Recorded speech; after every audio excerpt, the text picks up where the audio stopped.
Hai hai hai, Shalom, damai di hati, puji nama Tuhan Yesus. Kalau mana orang mulai baku dapat ulang toh, belum terlambat Inci bilang selamat Natal. Tuhan Yesus lahir ke dunia untuk orang semua dan menyongsong tahun baru. Nah, diriku yang berkati Tuhan, Inci mau sapa dulu seperti biasanya untuk Inci anak-anak. Apa kabar hari ini adik-adik? Iya, dahsyat, luar biasa. Yes, yes, yes. Puji Tuhan. Saya diberkati, kamu diberkati, kita semua diberkati. Amin. Nah, adikku yang berkati Tuhan, sebelum kita mulai, mari kita mau minta dalam doa, mau tuntun orang dalam pembacaan dan perenungan firman Tuhan, bina anak pelajaran 52 dengan judul Yesus akan datang lagi untukku. Nah, adik, mari kita berdoa. Tuhan Yesus yang baik, terima kasih Tuhan kalau kami masih diperkenankan untuk hidup di hadapan hadirat-Mu. Terima kasih Tuhan kami boleh melewati di hari-hari kehidupan kami karena Tuhan Yesus ada dan beserta dengan kami, bahkan memberkati kehidupan kami. Ada firman Tuhan yang Engkau perkenankan untuk kami baca, kami pelajari bersama di hari ke-29 bulan Desember tahun 2024. Tolong kami Tuhan, Engkau taruhkan hikmat bagi kami supaya kami mengerti dan memahami sehingga kami boleh lakukan di setiap kehidupan kami. Ampuni salah dosa kami Tuhan, dalam nama Tuhan Yesus firman yang hidup kami berdoa dan mengucap syukur kepadamu. Amin. Nah, adikku yang berkati Tuhan, mari kita baca bersama Wahyu pasal 22.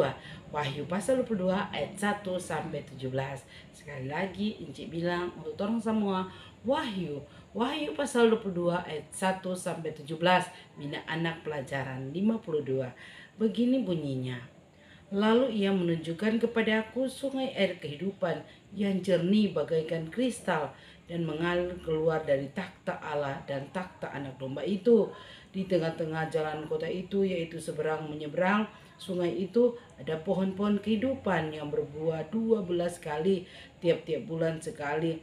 Dan daun pohon-pohon itu dipakai untuk menyembuhkan bangsa-bangsa. Maka tidak akan ada lagi laknat.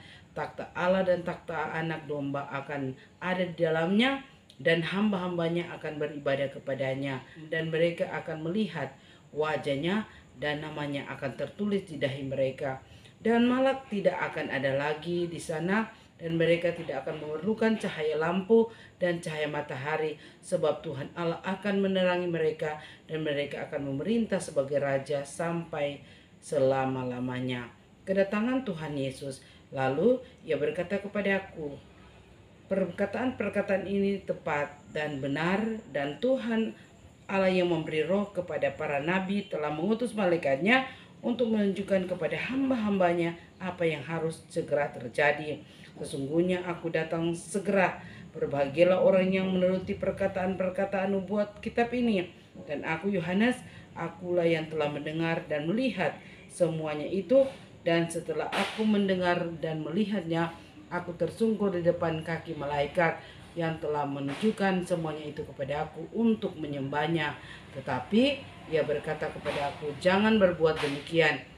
Aku adalah hamba sama seperti engkau dan saudara-saudaramu, para nabi, dan semua mereka yang menuruti segala perkataan kitab ini. Sembahlah Allah. Lalu ia berkata kepada aku, jangan memeteraikan perkataan-perkataan nubuat dari kitab ini, sebab waktunya sudah dekat. Barang siapa yang berbuat jahat, biarlah ia terus berbuat jahat. Barang siapa yang cemar, biarlah ia terus cemar. Dan barang siapa yang benar, biarlah ia terus berbuat kebenaran. Barang siapa yang kudus, biarlah ia terus menguduskan dirinya. Sesungguhnya aku datang segera, dan aku membawa upahku untuk membalaskan kepada setiap orang menurut perbuatannya. Aku adalah Alfa dan Omega, yang pertama dan yang terkemudian, yang awal dan yang akhir. Berbahagialah mereka yang membasuh jubahnya, mereka akan memperoleh hak atas pohon-pohon kehidupan dan masuk melalui pintu-pintu gerbang ke dalam kota itu. Tetapi anjing-anjing dan tukang-tukang sihir, orang-orang sundal dan orang-orang pembunuh, penyembah-penyembah berhala, dan setiap orang yang mencintai dusta dan yang melakukannya tinggal di luar. Jadi aku Yesus telah mengutus malaikatku untuk memberi kesaksian tentang semuanya ini kepadamu. Bagi jemaat-jemaat, aku adalah Tuhan yaitu keturunan Daud, bintang timur yang gilang gemilang. Roh dan pengantin perempuan itu berkata, marilah, dan barang siapa yang mendengarnya, hendaklah ia berkata, marilah. Dan barang siapa yang haus, hendaklah ia datang, dan barang siapa yang mau, hendaklah ia mengambil air kehidupan dengan cuma-cuma. Demikianlah pembacaan firman. Torang disebut berbahagia bila torang dengar firman Tuhan, pelihara firman Tuhan, dan lakukan firman Tuhan dalam kehidupan kita. Amin. Shalom adik-adik, damai di hati. Nah adik-adik, kalau minggu lalu torang belajar tentang gembala-gembala yang dipakai oleh Tuhan Allah untuk menerima kabar tentang kelahiran Tuhan Yesus. Nah adik-adik, kalau minggu lalu torang mau cerita tentang kelahiran Tuhan Yesus. Nah tapi torang sekarang lagi menunggu kedatangan Tuhan Yesus. Jadi torang bukan menanti lagi bayi mungil yang akan lahir itu, tapi torang menanti kedatangan Tuhan Yesus yang kedua kali itu, atau yang disebut parusia. Nah Inci mau tanya, siapa yang so tahu kapan Tuhan Yesus mau datang? Atau dia makna kasih heboh, atau dia Inci, atau dia ungku, dia bilang Tuhan Yesus mau datang jam gini, hari ini, nanti. Satu siapa so tahu? Ada yang tahu? Atau DP ibu guru udah bilang akang? Semua yang tahu. Biar siapa aja ada yang tahu tuh. Tuhan datang seperti apa? Seperti pencuri tuh, pencuri di waktu malam. Nah, ada di firman berkata Tuhan, ini Wahyu. Turang so baca tadi, Wahyu 22, kitab terakhir dalam perjanjian baru. Wahyu di pasal terakhir ada bercerita mengenai Yerusalem baru. Toh ini Yohanes yang murid Tuhan Yesus ada waktu dia dibuang ke Pulau Patmos, dia dibawa oleh Roh Allah untuk mendapat apa? Untuk mendapat penglihatan yang akan Tuhan tunjukkan. Yerusalem baru ini ada Tuhan tunjukkan, bukan buatan tangan manusia, tetapi Yerusalem itu merupakan hadiah dari Tuhan, turun dari surga. Di Yerusalem ini ada tinggal orang-orang kudus. Ini Yerusalem ini tempat harta Tuhan. Artinya itu orang-orang kudus itu merupakan apa? Harta Tuhan. Itu orang-orang yang percaya kepada Tuhan. Ini Yerusalem ini dikelilingi oleh apa? Oleh tembok. Artinya dilindungi oleh apa? Oleh Tuhan adik-adik. Sehingga adik-adik semua yang ada dalam Yerusalem tersebut terlindungi oleh Tuhan. Karena apa? Karena ini Yerusalem ini milik semua orang. Bukan main DP besar, jadi besar sekali ini Yerusalem. Indah, DP kemegahan luar biasa. Torang dapat ingat Tuhan Yesus bilang, aku pergi ke sana untuk menyediakan tempat. Aduh berarti besar sekali kan? Masa dia tempat untuk torang. Kalau Yerusalem lama di situ ada bait suci. Tetapi kalau di Yerusalem baru nyanda ada bait suci. Itu bait suci itu ada di tempat pertemuan apa? Allah dengan manusia.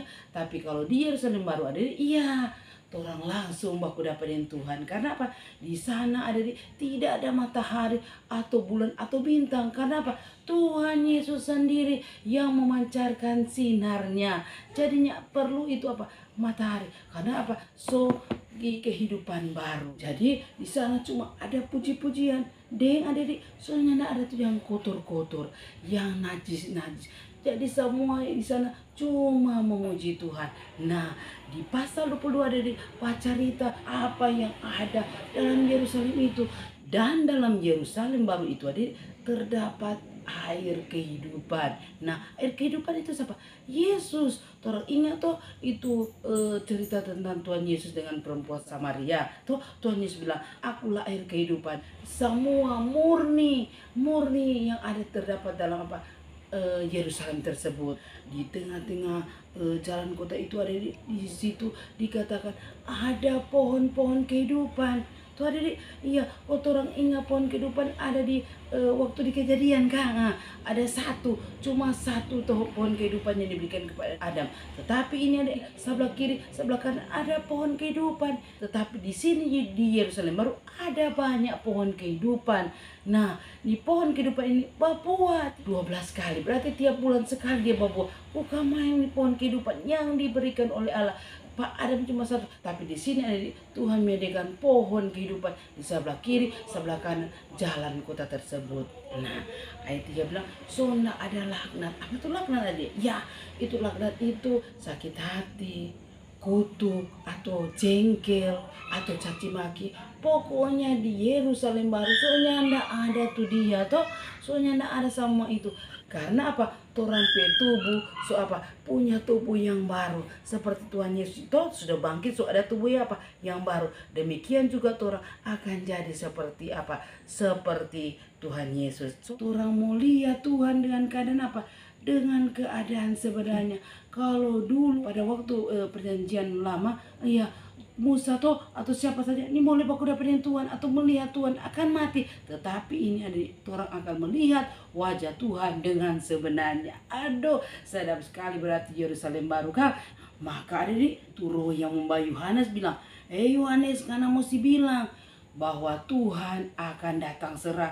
Jadi mesti bersiap. Nah, bukan cuma orang-orang waktu itu yang Yohanes mesti bilang apa? Bersiap. Torang lagi tuh, torang mesti siap menanti kedatangan Tuhan yang kedua kali. Nah, adik-adik, jadi pertanyaan, apa torang mau bikin? Apa torang mau lakukan supaya torang terhitung masuk di Yerusalem baru? Apa torang mau bikin? Nah, tentunya adik, torang isi torang kehidupan dengan hal-hal yang baik, mengisi torang pe hari-hari hidup. Nah, masih panjang torang perjalanan itu, masih kacino-kacino. Iya, torang belajar hidup berkenan kepada Tuhan, melakukan segala kehendak Tuhan, walaupun apa itu terasa sulit tuh. Aduh, mau sangkal diri bukan main kak, torang mau sangkal diri, aduh torang mau, tapi torang harus apa? Harus mencobanya. Ada itu orang bilang lebih baik terlambat daripada tidak sama sekali. Mari torang coba untuk hidup lebih baik lagi. Nah, torang sudah lama lagi masuk tahun baru. Di tahun 2025 torang kasih tinggal jo itu kelakuan yang bisa-bisa itu.